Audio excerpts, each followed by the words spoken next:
আমরা মনে করবো আল্লাহ যখন চতুষ্পদ জন্তু জানোয়ার বানিয়ে দিলেন, হাই ক্যাটাগরির জানোয়ার আছে গরু, ছাগল, ভেড়া।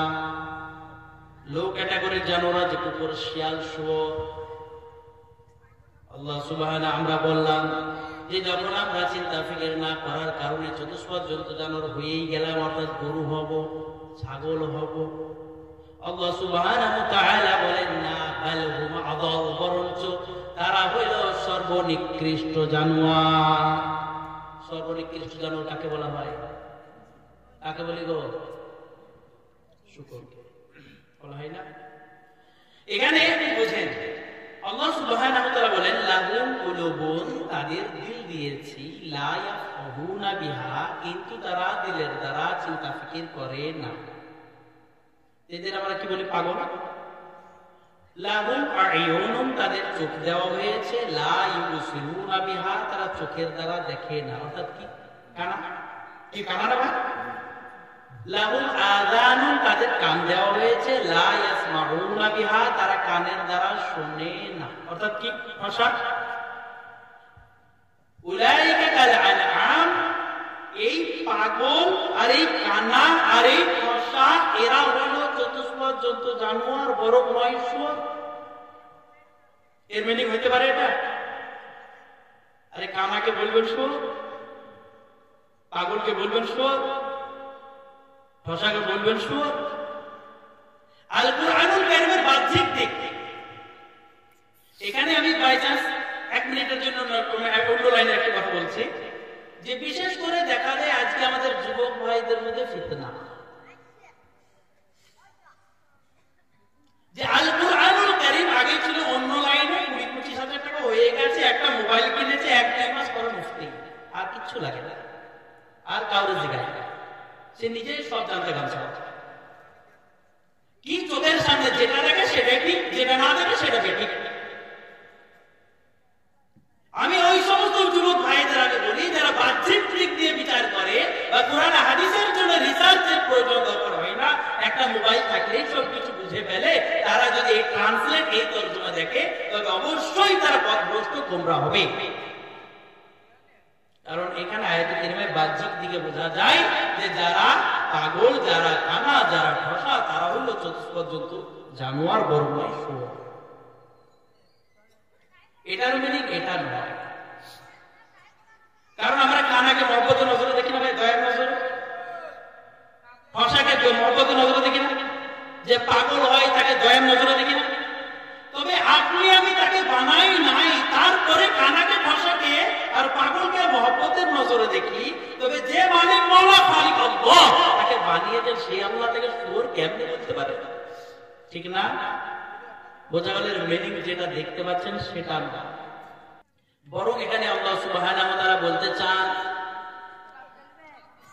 তোমাদিগকে দিল দেওয়া হয়েছে। কেন দেওয়া হয়েছে? চিন্তা ফিকির করার জন্য। চিন্তা ফিকির করার পরে ভালোটাকে নেবে, খারাপটাকে ছাড়বে।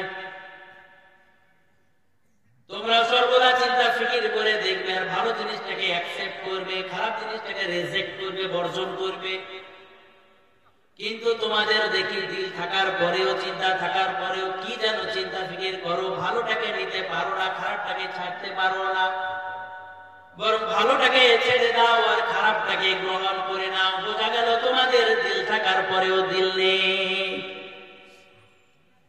অনুরূপভাবে আল্লাহ সুবহানাহু ওয়া তাআলা বলেন লাহুম আ'য়ুনুন, তোমাদের চোখ দেওয়া হয়েছে কিন্তু তোমরা দেখো না, অর্থাৎ চোখের দ্বারা তোমাদিগকে দেখতে বলেছে কোনটা ফুল, কোনটা কাঁটা, কোনটা লাভ দেয়, কোনটা অনিষ্টদায়ক, কোনটা তোমাকে লাভ দেবে, কোনটা লোকসান দেবে। তোমরা চোখের দ্বারা দেখার পরেও ভালোটাকে বর্জন করে দাও আর খারাপটাকেও তোমরা গ্রহণ করে নাও। বোঝা গেল তোমাদের চোখ থাকার পরেও চোখ নেই। অনুরূপভাবে আল্লাহ সুবহানাহু ওয়া তাআলা বলেন তোমাদিগকে কান দিয়েছি ভালোটাকে শোনার জন্য রে বান্দা, খারাপটাকে ছাড়ার জন্য। কিন্তু তোমাদের কি যেন এমন হয়েছে, হাজারো বোঝার পরে, হাজারো শোনার পরে তোমরা খারাপটাকেই শোনো আর ভালোটাকে তোমাদের দিল লাগে না, মন লাগে না, প্রাণ লাগে না। অর্থাৎ তোমাদের কান থাকার পরেও কান নাই। যেমন দেখবেন অনেক বাপের 3টে ছেলে, বলে আপনার কটা ছেলে গো? ছেলে নাই গো। বলে না না, আপনার ছেলে আছে না 3টে? বলে না বাবা, আমার ছেলে নাই গো। বলে আর 3খানা ছেলে আছে না? বলে বাবু, ছেলে থাকতে ছেলে যদি ছেলের কাজ না করে, তাহলে সে ছেলে আর ছেলে কিসের? তাকে তুমি তেজপুত্র করেছি? বলে না গো। বলে ছেলে যদি ছেলে থাকতে ছেলের কাজ না করে, সে ছেলে ছেলে নয়, ছেলেকে তুমি ছেড়ে দিয়েছি।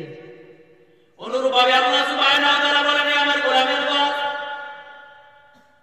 তোমাদের দিল থাকতে যদি তোমাদের ভালোটাকে না নিতে পারো, খারাপ থেকে ছাড়তে না পারো, তোমাদের চোখ থাকতে তোমরা ভালোটাকে যদি দেখতে না পারো, খারাপটাকে যদি ছাড়তে না পারো, তোমাদের কান থাকতেও তোমরা ভালোটাকে যদি শুনতে না পারো আর খারাপটাকে যদি তোমরা ছাড়তে না পারো, তবে তোমরা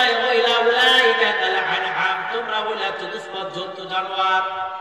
আমরা চালাক বললাম, যখন জানোয়ার হয়েই গেলাম, তখন গরু হব, ছাগল হব, কুকুর শিয়াল হব না। আল্লাহ সুবহানাহু ওয়া তাআলা বলেন না, বরং দেখি বরং নয়, তোমরা সর্বনিকৃষ্ট জানোয়ার। এখন আমাদিগকে ভাবতে হবে যে আমরা সর্বদা দিলে ফিকির, চিন্তা ফিকির করার পরে ভালোটাকে নিতে পারি তো? খারাপটাকে চিন্তা ফিকির করার পরে ছাড়তে পারছি তো? এই ফিকির আমার জন্য করতে হবে, আমাকে আমার নিজের জন্য। আমরা ফতোয়া নিই অপরকে ঘুষ মারার জন্য, আমরা ফতোয়া নিই অপরকে ঢিল মারার জন্য, ইটপাটকেল মারার জন্য। এই ফতোয়া অপরের জন্য নয়, ফতোয়া নিজের জন্য নেই। যে আমাকে আল্লাহ চোখ দিয়েছে, সর্বদা চোখে দেখলাম, আর ভালো জিনিস যেটাকে কোরআন হাদিস দিতে পারলাম তো? খারাপটাকে দেখলাম, খারাপটাকে ছাড়তে পারলাম তো? কানের মাধ্যমে দেখার পরে আমি ভালোটাকে নিতে পারলাম তো, শুনতে পারলাম তো, খারাপটাকে ছাড়তে পারলাম তো? এমন তো নয় যে আমি চতুষ্পদ জন্তু, জানোয়ার, বরং শুয়োরের ক্যাটাগরি গ্রুপের মধ্যে আমি পড়ে আছি। এটা ভাবতে হবে না? হবে না? আরে বলেন না, ভাবতে হবে না? হবে না? ভাবতে হবে। এটা আমাকে ভাবা লাগবে। আপনার জন্য, আমার জন্য ভাবার জন্য কোন নবী, কোন ফেরেশতা আসবে না। বরং আপনি আমি যেমন নিজের দুনিয়ার চিন্তা ফিকির নিজেই করছি আর দুনিয়াতে ডেভেলপ করছি, আখিরাতের জন্য আমাদেরকেই ভাবতে হবে। আপনার আমার জন্য কেউ থাকবে না। ভাববো ইনশাআল্লাহ? আরে ভাববো ইনশাআল্লাহ? আরে বলে না হাত থেকে ভাববো ইনশাআল্লাহ? হ্যাঁ বলে মৌলভী সাহেব ইনশাআল্লাহ বলে হাত দেখাবো, যদি কবুল হয়ে যায়।